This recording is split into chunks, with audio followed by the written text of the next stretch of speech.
The former South African ambassador to the United Nations, Jerry Matjila, says the United Nations is facing unprecedented challenges of peace and security in different parts of the world. Speaking to SABC international news editor Sophie, the former Ambassador Matjila says the Sudan conflict must not be forgotten.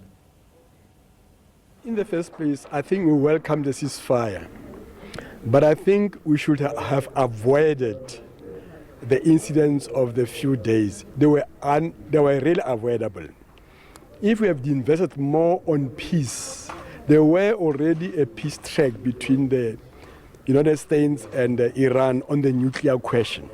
They met 5 times, so there was really no need whatsoever to start striking Iran. Secondly, I think we should pay more attention to the role of the United Nations in such matters. Secretary General Guterres have been asking for peace, for de-escalation, but you can see there is just no regard to the UN voice anymore. The powerful countries disregard the United Nations.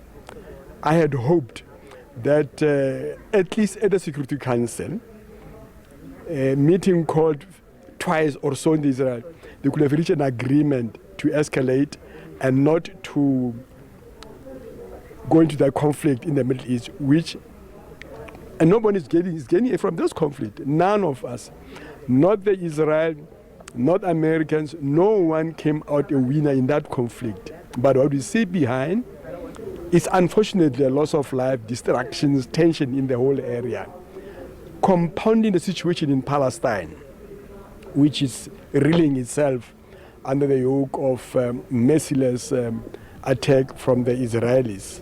So some of us had hoped that when tension reached that level it was a week ago, the United Nations and its organ, Security Council, will prevail.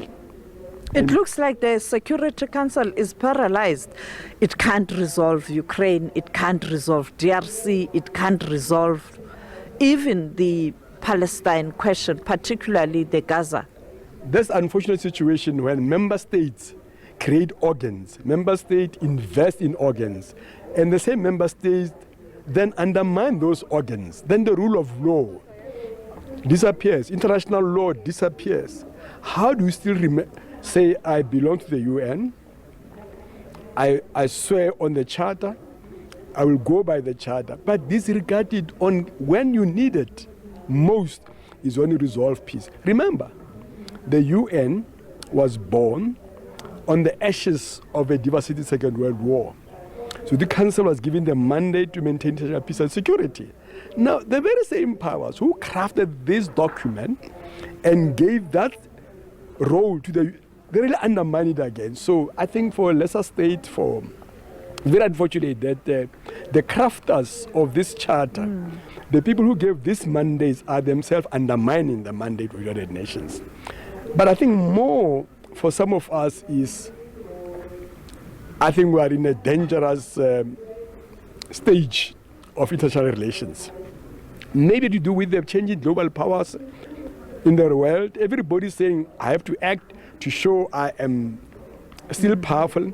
But I had hoped that we'll all allow the evolution of multilateral, multipolar system where we can all play a meaningful role to maintain peace and security, and then go back to what we decided 80 years ago.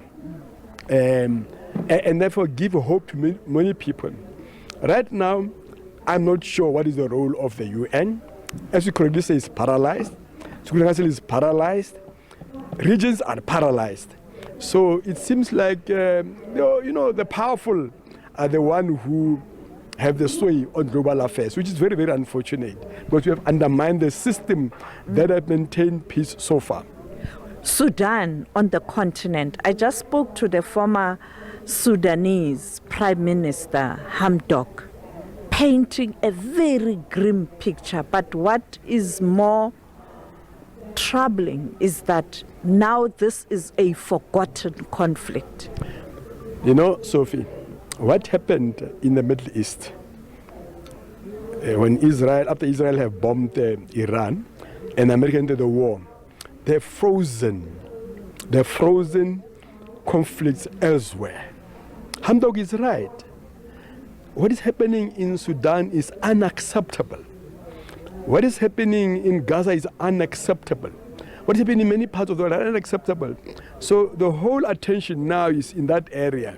It's unfortunate, but I think we as Africans, we should not forget what is happening in Sudan. I think African countries must rise up, must stand up and say, let's try once more, like they did a few years back, when the Ethiopians and everybody put their hands together, went to Sudan, and then there was a peace plan that evolved, and then there was a transitional government. I think Africans must, now is time for Africans to step up. Now it's time for the African to say, we'll do it. If they cannot do it, we must do it. I don't think Africans must now outsource this peace thing to the UN. They can be committed by the UN. They can get support from other countries. But the Africans, in terms of Sudan, in terms of the DRC, in terms of what is happening in many parts of our continent, Africans must really step up and take over. And then they will get support. Of course, we still need, in some cases, Security Council support when you do some of this mandate, some of these issues. But I think that spirit of we can do it, that spirit that we Africans can really resolve our own issues, is a time now, I think, for us to step over and say, let's do it, because nobody's going to do it for us.